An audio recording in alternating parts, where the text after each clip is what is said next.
Okay, as we continue to look at the reactions of amines, we're first going to start with looking at the oxidation of the different amines, primary, secondary, and tertiary. And that'll ultimately lead us to a reaction called a coelimination that we'll do on a tertiary amine once it's been oxidized. So if you start with a primary amine, it can undergo oxidation with hydrogen peroxide, KMnO4, or this peroxy acid. And our oxidation is going to basically be defined as we have all along, which is addition of oxygen to the molecule. Then the oxidation state of the nitrogen does increase along the way, but we'll just stick to our basic definition of if you gain oxygen, you undergo oxidation. If you lose hydrogen, you're also gaining oxidation. And if you gain hydrogen and lose oxygen, that's reduction. So here our molecule gains oxygen. Primary amines are first oxidized to what's called a hydroxylamine. That hydroxylamine can be further oxidized to a nitroso compound, and that nitroso compound can then be further oxidized to a nitro group. And our nitro group would have our O- here. We've talked about nitro groups in terms of benzene rings and how to add them to benzene rings. The hydroxylamine we'll come back to and talk about a little bit later. And our nitroso compounds we're not going to deal with too much. But there are various oxidation states that can occur with primary amines. For a secondary amine, because we've got two alkyl groups, all we can do is add one oxygen, and so we can take the secondary amine and make it a hydroxylamine. Tertiary amines actually can be oxidized, and when we add an oxygen to a tertiary amine, what we end up forming is what's called an amine oxide, where we have our oxygen with 3 lone pairs and a negative charge, and our nitrogen with a positive charge. And there's nothing we can do. We can't take any of these pairs of electrons and donate them back to the nitrogen, because if we did that, the nitrogen would have an expanded octet, which it's not allowed to have. So the amine oxide is pretty much stuck in its oxidation state. Now, one of the things with an amine oxide is that you could think about this amine oxide making a really good leaving group. And here's why. Let's say I take a nucleophile and I was to bring the nucleophile into this carbon and kick off this entire group. Well, this leaving group, that nitrogen leaving group, would leave as this, as a fairly stable molecule with a -1 charge on the oxygen. Now, you'd say, okay, is there anything I can do with this? Well, if you notice, this is an O-, so after this was a leaving group, or after it functioned as a leaving group, what we would then do is just simply pick up a proton on this to form our hydroxylamine. So when you have an amine oxide, you do have the potential for a leaving group. So you could do substitution on the amine oxide, or the next reaction that we'll look at, the coelimination, is in essence going to do an elimination mechanism so that we can lose a beta hydrogen and this basically what will become a hydroxylamine, all in the same step. So let's look at the coelimination. Coelimination basically is you form an amine oxide, and then we have, if this is going to be our leaving group then, right here, let's call this the alpha carbon and this the beta carbon. And so what can happen in this case is that we can actually do an elimination. Now, I'm not going to call this an E2 elimination, because an E2 elimination would involve an anti-periplanar geometry of the leaving group and the hydrogen. And in this case, here's what happens. Now we can imagine this pair of electrons right here coming down to form the carbon-carbon double bond. and then we could take this pair of electrons and give it to the nitrogen. But notice that in this cope-elimination, you might say, hey, this hydrogen is going to be perfectly set up to be picked up by that O-, so that when I do my elimination reaction, what I'm going to end up doing is forming the double bond, and I'm going to also in one step form my hydroxylamine. And so it's been experimentally determined that the cope elimination actually goes by what's called syn elimination. In other words, the hydrogen that's lost, the beta hydrogen, is going to be, in essence, periplanar to the amine oxide leaving group because of this reaction that would occur. And we could write this, if we wanted to write that transition state, it would look like this. We would have a partial bond to the hydrogen that's being lost. We would have a partial double bond forming. We would have a partial bond to the nitrogen that's being broken. And then we would have a partial bond between the O and the H. So this is a perfectly fine 5-member transition state. I guess my charges would have a delta plus on the nitrogen, a delta minus on the oxygen. Maybe you could think of it as a delta plus on the hydrogen, but I'm not going to put it there. So this would be our transition state for this reaction, and the fact is this is syn elimination. And so I'm not going to put E2 here because E2 would involve the anti-periplanar geometry. So cope elimination then, if we were to convert a tertiary amine, or at least convert the nitrogen of a tertiary amine to an amine oxide, would actually give us something that would complement Hofmann elimination, where we saw that Hofmann elimination, or E2 elimination for that matter, gives sort of the anti-elimination, where the hydrogen that's lost is anti-periplanar, not just what we would call periplanar in this case. So cope elimination actually goes along with Hofmann elimination. And cope elimination turns out that it requires milder conditions than the Hofmann elimination. So if we're looking at the stereoselectivity then of the Hofmann versus the cope reaction, what we would see with adding, in this case, if I took this molecule in this particular stereochemistry, here's my tertiary amine, or my nitrogen that's a tertiary amine. So this is my alpha carbon. Here is my beta carbon in this case. And if you were to have this molecule undergo elimination, this beta hydrogen, let's say that was the one that was being lost. And if that was the case, then what would happen is that the hydrogen that would be lost in this case, that beta hydrogen would actually have to be anti-periplanar to the R2 group. So we'd have to write the molecule such that it looks like this.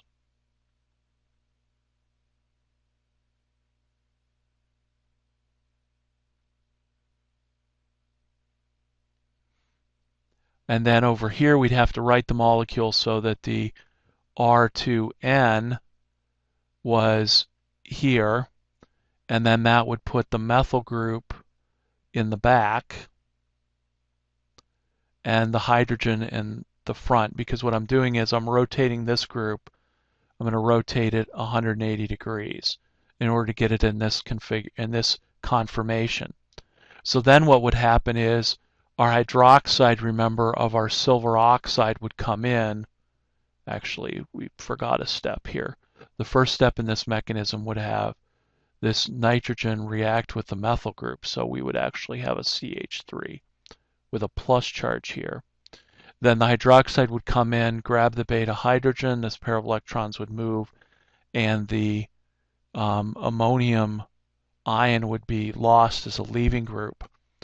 So that what we'd actually be looking at in terms of the stereochemistry here is that the methyl group, this methyl group and this methyl group are going to be cis to each other, and this hydrogen and this isopropyl group would be cis to each other. So this would lead to stereochemically this product.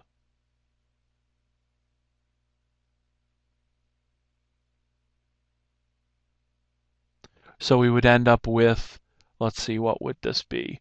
It's not cis or trans, it's got to be E or Z. So if I look at this methyl group, it's the high priority. So it would lead specifically to the E isomer being formed. Okay. Now, if you're sitting there as I am right at the moment going, but wait, I thought you said that Hofmann elimination, if this was truly Hofmann elimination, wouldn't this hydrogen up here, wouldn't this methyl group be the one that was lost? Wouldn't that lose a hydrogen to form the less substituted product? And I would say yes. But if we're looking at the minor product of the reaction in terms of its stereoselectivity, looking at the minor product here, and I'm going to say this is the minor overall product, that the stereochemistry of the minor overall product would be E. Now I'm going to compare this to what happens in the Cope elimination. So in the Cope elimination, I'm going to take this same molecule and I'm going to react it with peroxy acid to begin with. And so if I did that, what I would end up doing is I would end up oxidizing this nitrogen to the amine oxide. Okay, now the stereochemistry is going to end up the same here.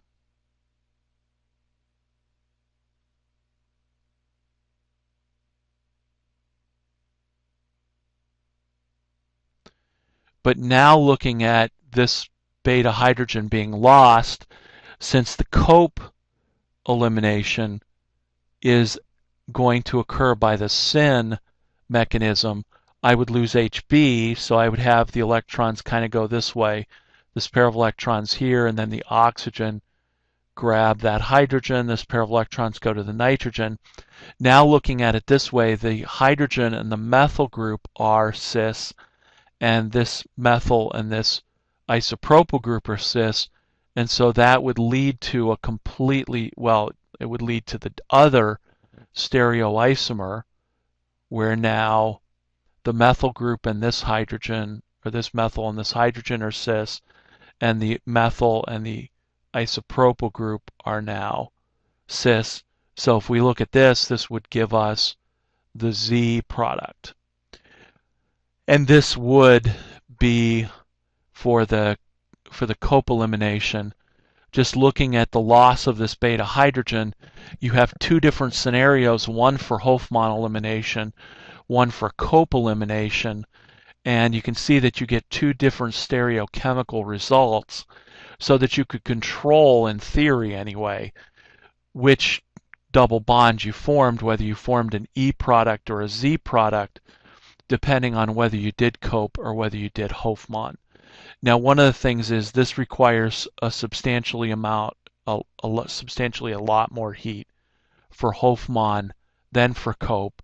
The Cope would be much milder conditions. But again, if we're looking at stereochemistry, we would get the E product for the Hofmann product, and because the syn addition occurs in Cope, we would get the Z product. So these two do kind of go together, at least in the formation of these two products. Okay, now another reaction that occurs with amine is what's called reductive amination. And so reductive amination is just combining two reactions that we already know of to basically convert a carbonyl into an amine. So that's our overall goal, is to take either a ketone or an aldehyde and convert it to either a primary or a secondary amine. How would we do that? Well, we would say, okay, let's take our ketone or aldehyde and react it with ammonia. That's going to form the imine. And this is truly the imine because it's an NH as opposed to an NR. I would then take this molecule and I would treat it with lithium aluminum hydride and then react it with H plus H2O. And you might say, okay, what would the mechanism of that reaction be? Well, let's come back here and let's look at that. So if you form the imine and you were to react this with H minus from lithium aluminum hydride, what would happen? The H minus would come in, attack the carbonyl, pair of electrons would move that way, so that we ended up with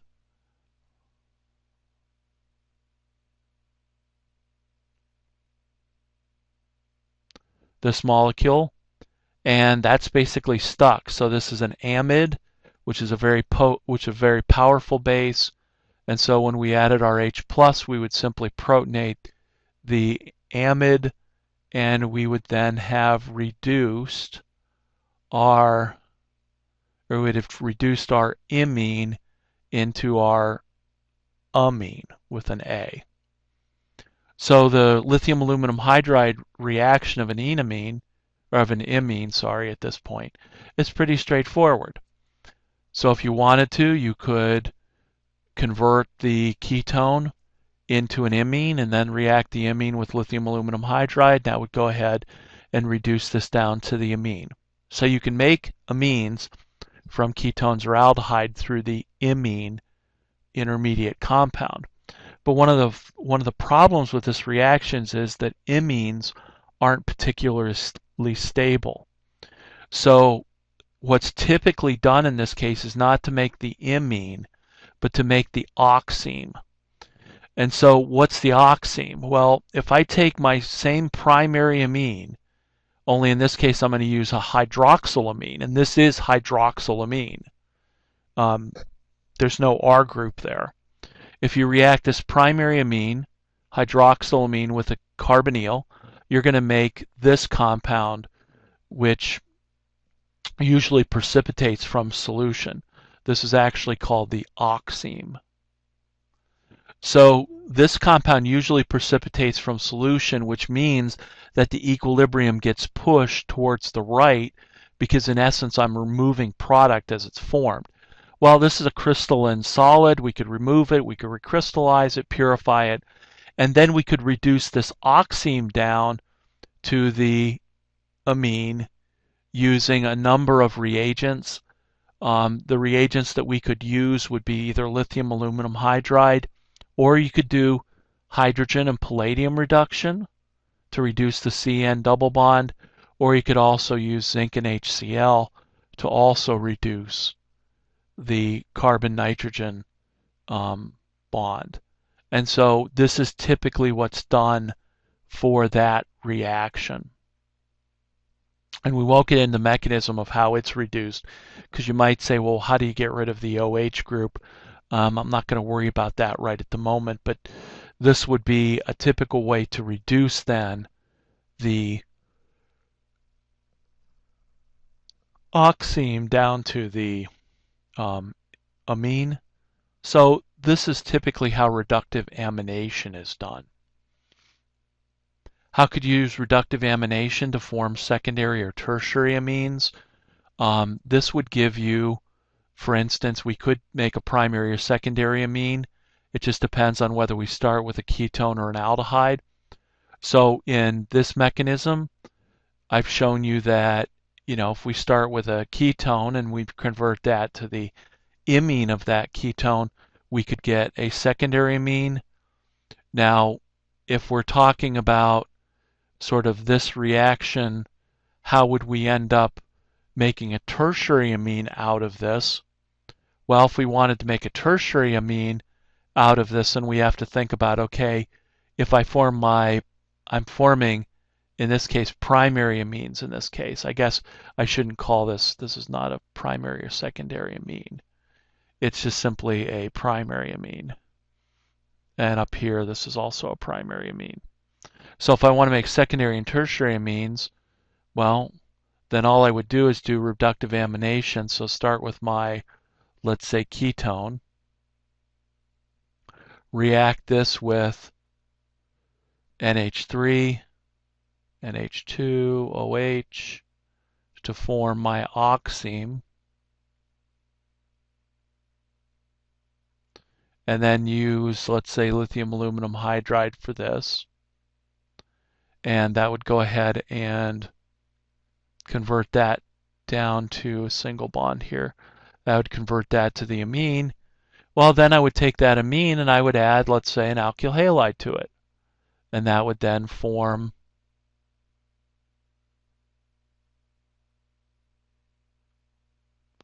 my secondary amine, and then react it with another equivalent of an alkyl halide.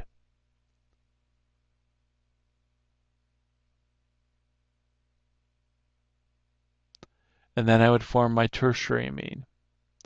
So you could use reductive amination to reduce this down to a primary amine and then just say, okay, well, I've got my primary amine.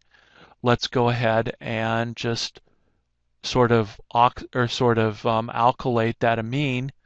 Now you might say, well, couldn't you do this? Couldn't you say, well, let's start with this ketone and now let's react it with how about I react it with, well, let me not get too far ahead of myself here. Let's react this with a primary amine. If I reacted this with a primary amine, what would I make? I would make the Schiff base. And if I made the Schiff base, what could I now do? Well, now I could react this with either lithium aluminum hydride, or I could do H2, palladium, or I could also do zinc and HCl. And so I could reduce this imine down to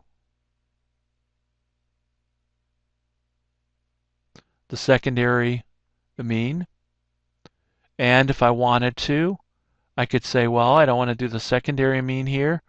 Let's say I started with my ketone and I reacted it with my secondary amine. Well, then I would end up forming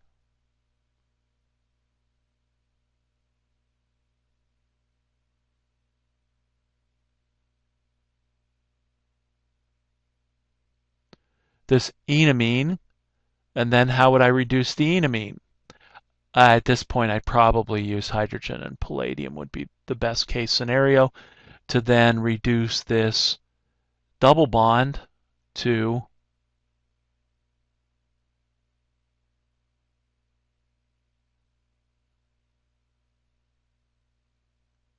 my tertiary amine. Sorry, I'm running out of space.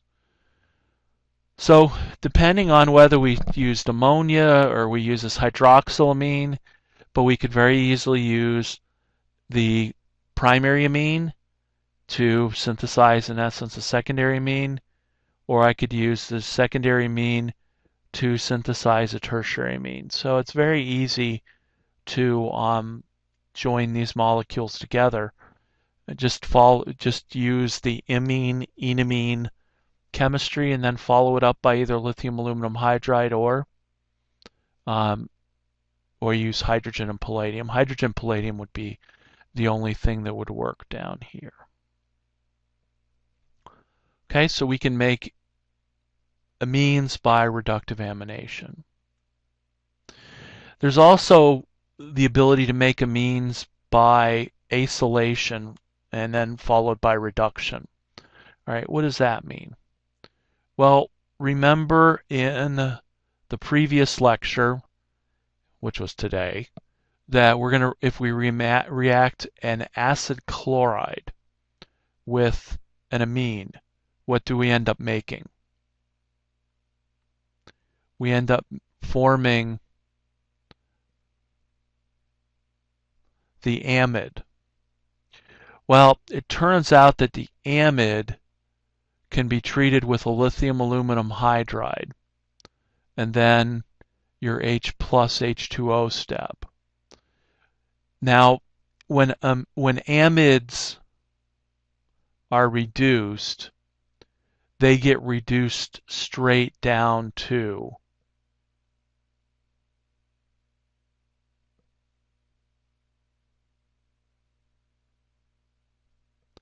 the amine.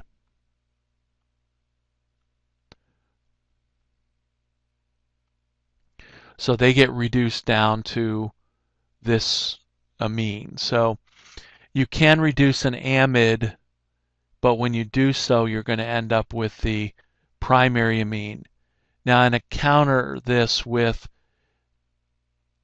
and hopefully this isn't confusing, but remember what happened when we treated lithium aluminum hydride to an ester, and then we had our H plus H2O step.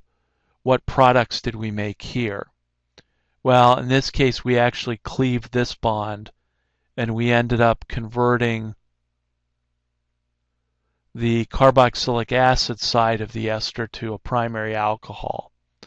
And then we ended up with the other alcohol being formed. Well, that actually cleaves the molecule. Amides do not get cleaved. They just get reduced straight down to the amines. So I'd like you to remember that reaction, and we'll go through its mechanism. Yeah, we'll go through its mechanism a little bit later on. Okay. So we can also form amines by doing acylation followed by reduction. How do we synthesize just primary amines? There are some syntheses that are totally dedicated to the formation of primary amines. And one of them is to just add ammonia to an alkyl halide. So if I had something like 1-chloro-propane, I could just simply add excess ammonia to this. And typically we had excess ammonia. What would happen is that the ammonia would come in and it would do an SN2 reaction to form our ammonium chloride salt. Now the reason that we use excess ammonia is that then that excess ammonia would actually deprotonate. Let's make this a 2 and put an H here. This ammonia would then come in and deprotonate the primary amine, and we would end up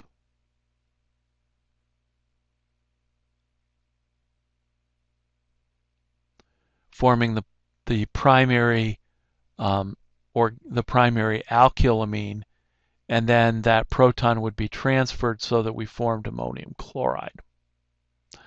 And so this is a way to do that substitution reaction, but we need to use excess ammonia in order to form just the primary amine. And so the excess ammonia would come in and grab that proton and deprotonate the ammonium chloride. Now, this is an okay reaction. What we need to do is to make sure that this group right here is a really good leaving group.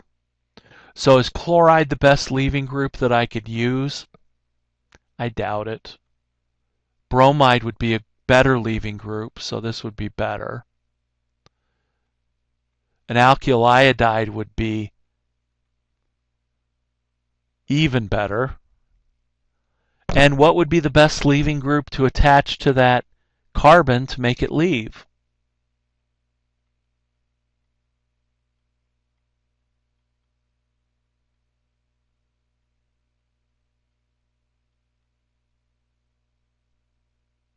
How about a tosylate ester? That would be an even better leaving group. Where would the tosylate ester come from?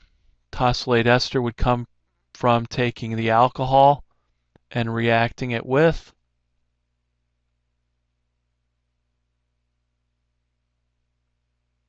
our paratoluene sulfonyl chloride. So actually, the choices would be probably iodide or tosylate to do this reaction. Bromine would work, but iodide and the tosylate would be the better reagents to choose from. So that's what's called a direct reaction to give us a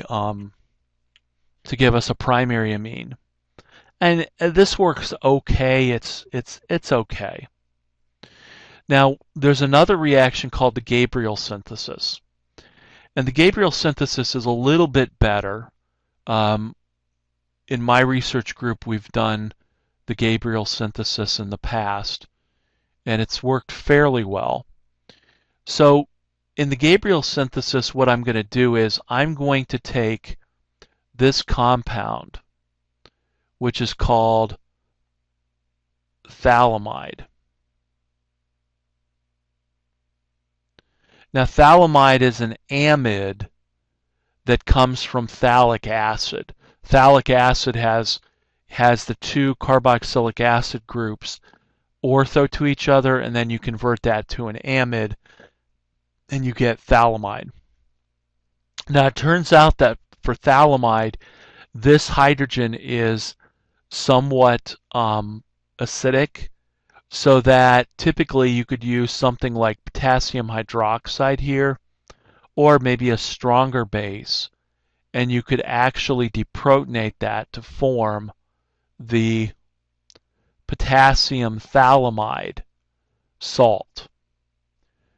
So the Gabriel synthesis actually involves using potassium phthalimide to then react with our, let's say, alkyl halide, which is not this. Let's put a Br there. So the N- then would come in and do an SN2 reaction, so that I would in essence be alkylating my nitrogen of my phthalimide. So I would end up attaching here my CH2R group. Okay. Now, there's a couple of ways then to get rid of this phthalimide group as a phthalic acid to then leave the primary amine. Now, in my lab, what we would do is we would actually, what would we do? We'd actually then, if we did this reaction, what we could end up doing is we could simply end up adding something like H plus H2O to this, and we could do what's called hydrolysis. And in the hydrolysis reaction, we would end up basically cleaving those amides, because amides react with H plus and H2O to form the amine and the carboxylic acid. So this is one way to do this reaction by hydrolysis, and then that would give you your amine, and actually most likely what it would do is it would give you the ammonium salt, because you're using excess H plus H2O. Then you could use sodium hydroxide to get your amine. So one of the ways to do this is simply to do the hydrolysis reaction. Now, the way that Gabriel did this synthesis was he actually decided to not hydrolyze off the phthalimide once it had been added, but he actually added this molecule, which is called hydrazine. If you're thinking, hey, I've seen hydrazine before, this is the N2H4 of Wolff-Kishner reduction.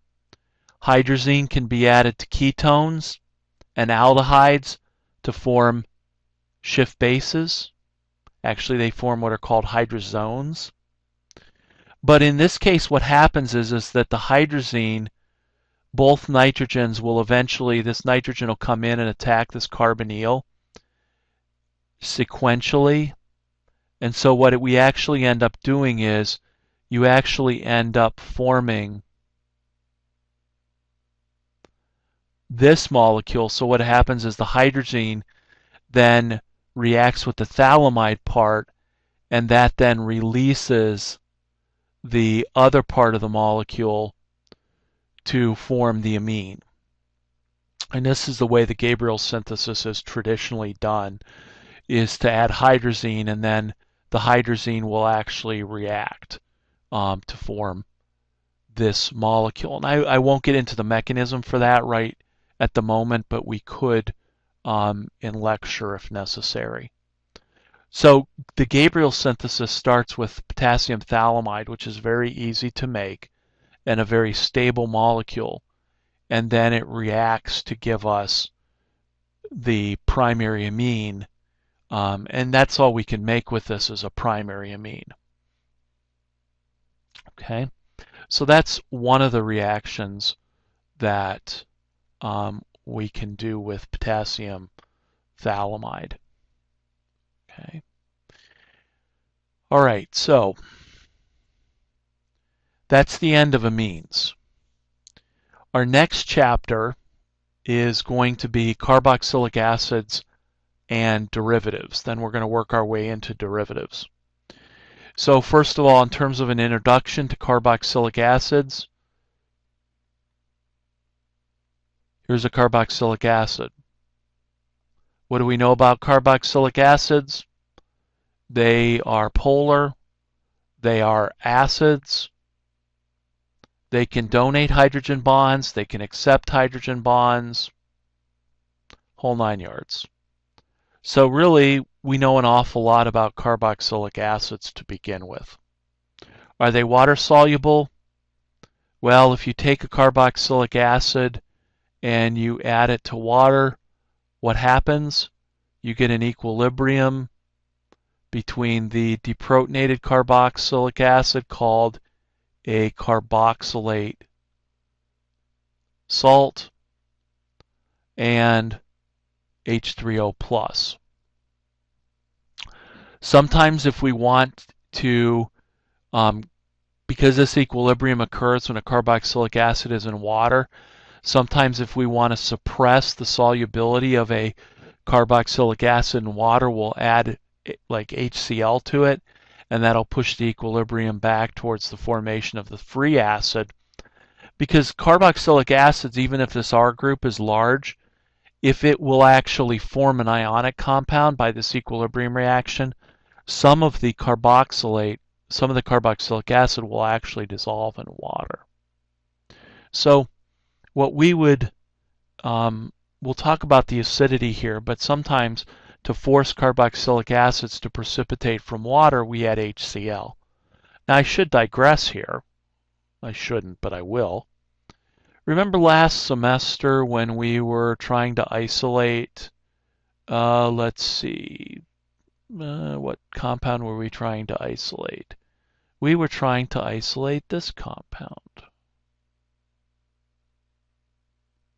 This was called acetyl salicylic acid, better known as aspirin. When we were trying to isolate that, when we were doing our extraction separation of the Tylenol tablet, we added acid to make the carboxylic acid water solution as acidic as possible. Well, the reason we were adding excess acid was to push this equilibrium towards the formation of the carboxylic acid, not the carboxylate salt, and so therefore the carboxylic acid would then precipitate from solution, but not, and suppress as much of this equilibrium as possible by using Le Chatelier's principle. And so that's what we did. I'll come to the acidity of carboxylic acids here in a minute or two, and we'll talk more about that. Common in IUPAC naming of carboxylic acids. Well, when I talked about aldehydes, I talked about the common names of the different carboxylic acids. You have formic acid for the one carbon, acetic, propionic, butyric, valeric, and the last one, which escapes me right at the moment. I know we only went up to valeric, sorry. So we went 1 through 5. In terms of common names, that's pretty much it. Now, there is an issue in carbonyl chemistry that we do kind of number the carbons in common name systems. We don't number them, we actually use the Greek alphabet to letter them. So also within the common name system of carboxylic acids, we would call the carboxylic acid our alpha carbon, or sorry, we don't call it the alpha carbon, we call the carbon next to the carboxylic the alpha carbon, and then we could go down the line alpha, beta, gamma, and delta. So sometimes you can end up with a common name. You could end up with something like this, which sometimes people would call alpha chloro butyric acid. So we get more into this alpha beta terminology for carbonyls, but it's actually different than it has been in the fact that we label the carbon next to the carbonyl as the alpha carbon and then go on up the line. As far as IUPAC names of carboxylic acid goes, if you have a straight chained carboxylic acid, rules are pretty simple. Locate the longest continuous carbon chain that has the carboxylic acid. Number from the carboxylic acid end, so this would automatically be number 1. We would then have 2, 3, 4, and 5. If there's any substituents, let's put a chlorine here, and let's put a methyl group here. We would then name, number, and alphabetize those substituents. And this is going to be a pentanoic acid. So in this case, I would call this 3-chloro, 4-methyl, pentanoic acid. Do I need to say 1-pentanoic acid or pentane dash 1-oic, or it would be, what would it be, pent/1 anoic acid? No, because carboxylic acids are understood to be number 1. So 3-chloro 4-methyl pentanoic acid would be this name. So that's pretty much how we would write the IUPAC name of an acyclic compound. What if we had a cyclohexane ring with a carboxylic acid off of it? Well, this would be my automatic number 1 numbering. So let's just make things different here. Let's do this. Now, if I do that, I would number from starting at the carboxylic acid substituent, and I would go to find the first encountered substituent. So in this case, it would be the methoxy group. So this molecule would actually be called 4-bromo 2-methoxy. Oops, why do I want to call it methoxyl?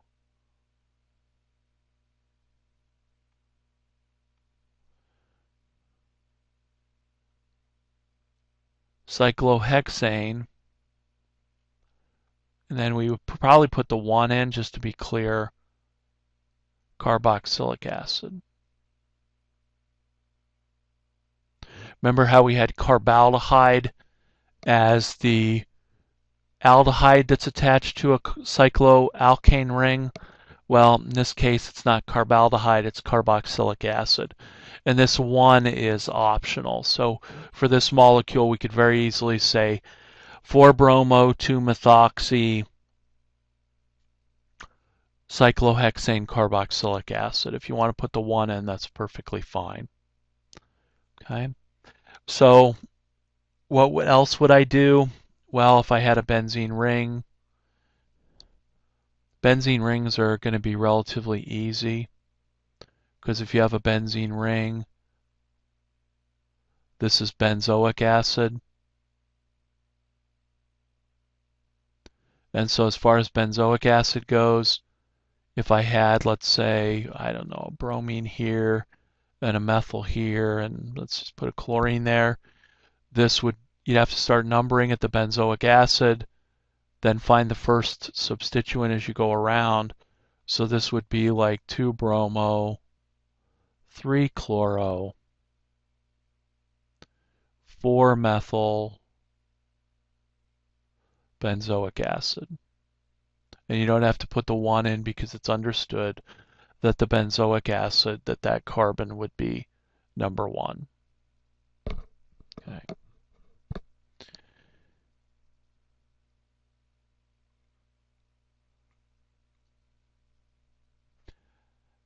Dicarboxylic acids. Well, dicarboxylic acids are things like this.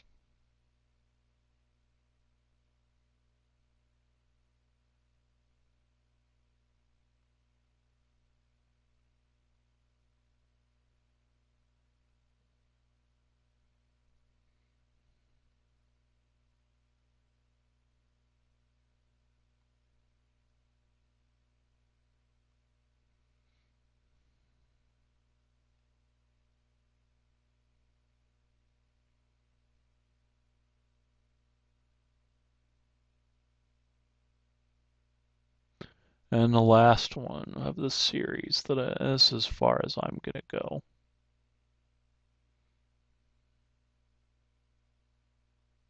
One, two, three, four, five, six.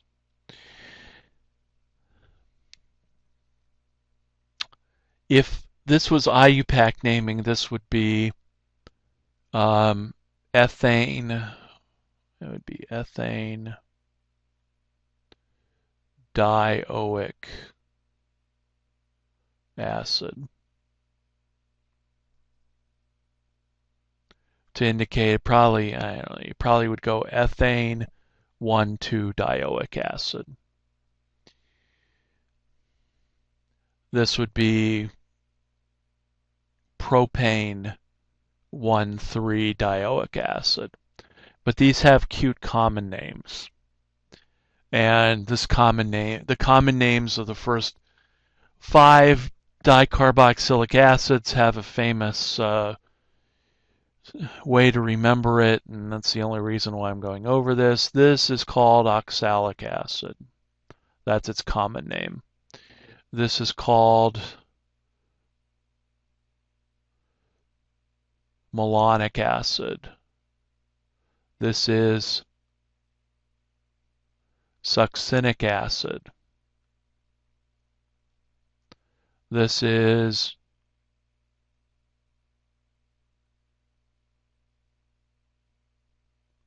I believe glutaric acid.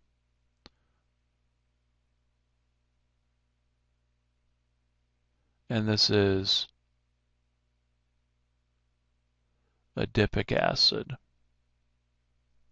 And then there's actually a 4th one, or else my acronym won't work.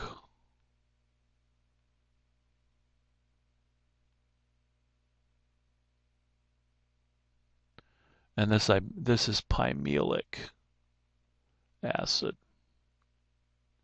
And some of these actually are fairly important acids. Oxalic, succinic, and adipic are actually important diacids. Succinic acid, for instance, if you take succinic acid,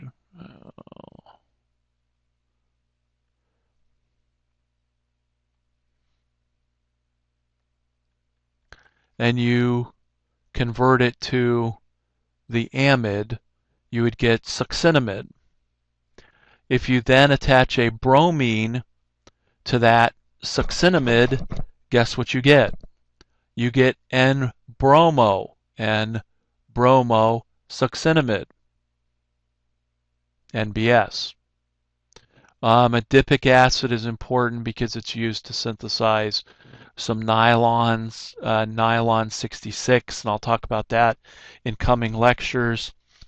Oxalic acid is sometimes used in, well, it can be used in titrations. It can be used to clean particularly stubborn glassware. But here's the acronym for this. So you go oxalic, malonic, succinic, glutaric, adipic, pymelic. The acronym for this is some variation, the one that I remember of, oh my, such green or great apple pie. And honest, that is how people are suggested to remember this. So that's where you get oxonic, malonic, succinic, glutaric, adipic, and pymelic from. Like I said, the succinic acid, that's the S in N-bromosuccinimide.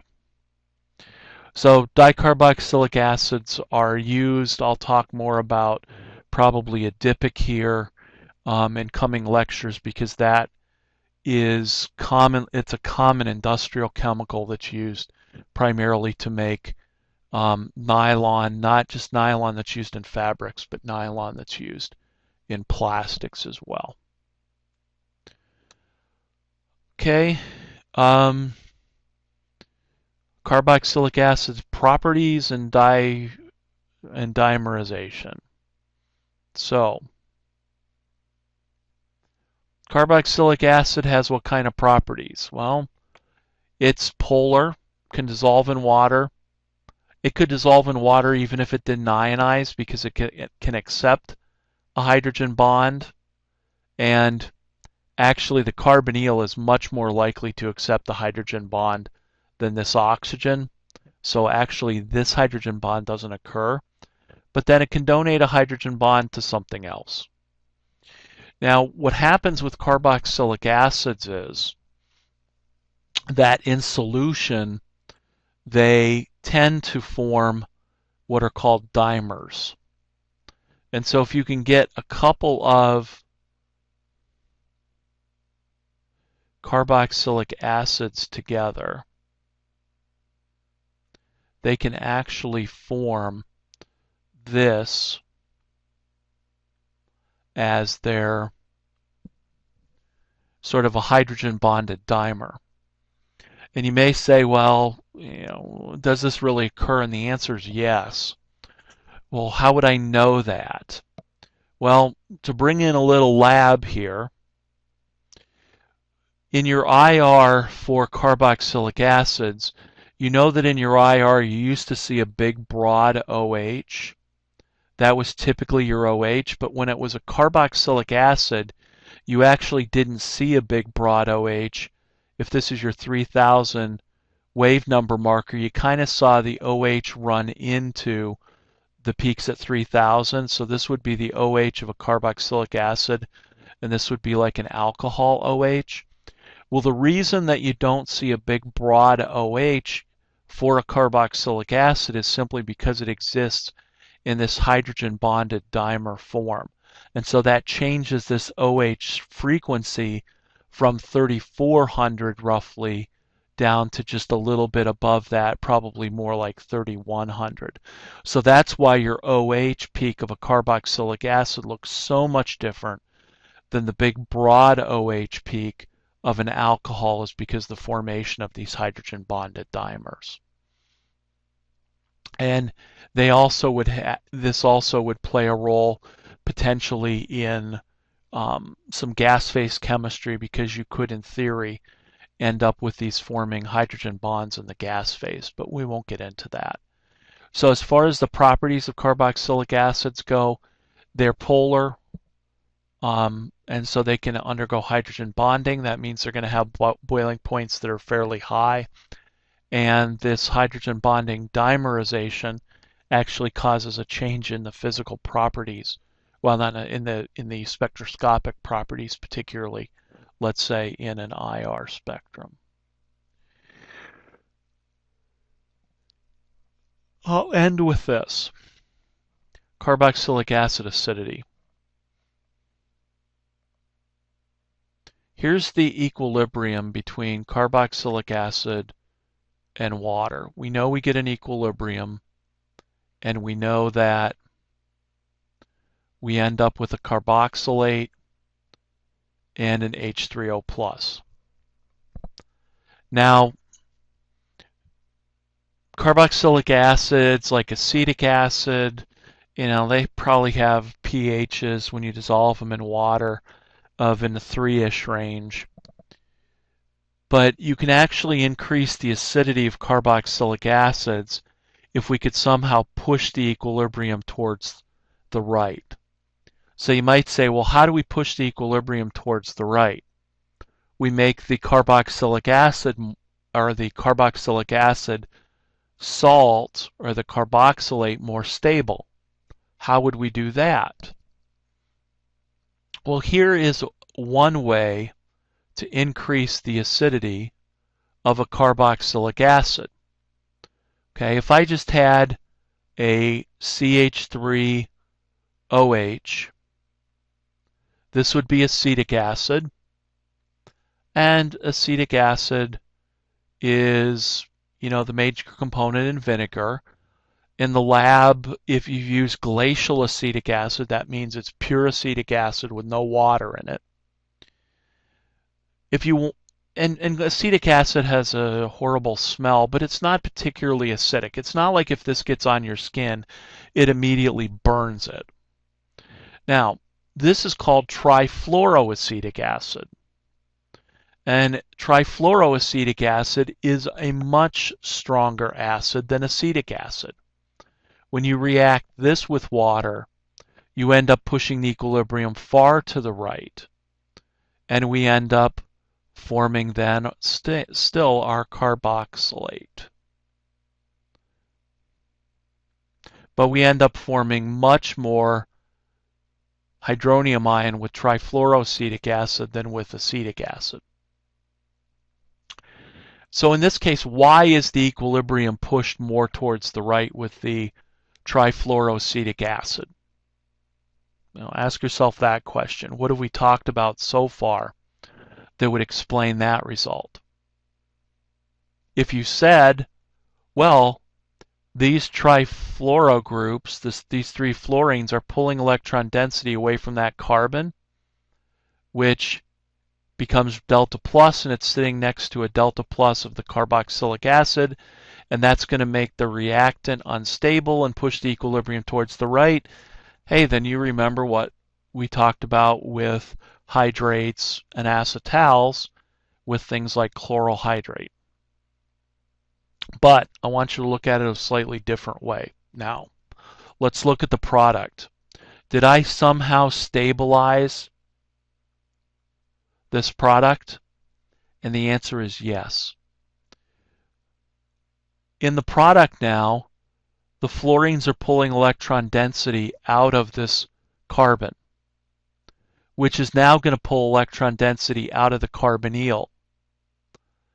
That's a good thing, because what it's doing is it's helping to spread out the electron density of this carboxylate. So when you have a carboxylate salt, this trifluoro actually is able to stabilize the minus charge by moving the pair of electrons towards the fluorines. And so that stabilizes the product, which pushes the equilibrium towards the right. So all I'm doing here is I'm looking at the products in terms of this trifluoro group stabilizing my carboxylate salt. So trifluoroacetic acid is a much stronger acid than the corresponding acetic acid. So much so that trifluoroacetic acid, if you get it on your skin, it burns and it does a lot of skin damage.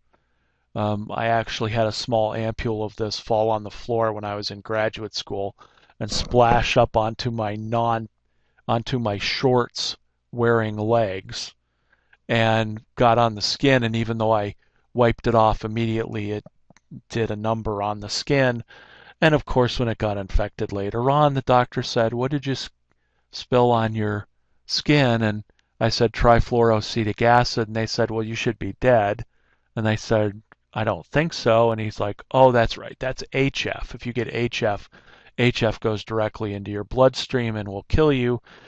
He goes, "Oh no, that trifluoroacetic acid is what we use to remove moles because it destroys the skin." So, trifluoroacetic acid, much stronger acid than acetic acid because it stabilizes the carboxylate. Now, we'll save that for next time. But here's what I'd like you to think about. Let's say that I want to make a stronger benzoic acid. What kind of group should I add to my benzene ring, and where should I add it? And I'll give you some possibilities on Wednesday in class. So we'll stop here. If you have any questions, bring them to class, or if I remember to put online the box, then type in your questions. I will put the online quiz on, and you'll get an email when it's available. So these are the rest of amines, and into carboxylic acids is what this lecture is on.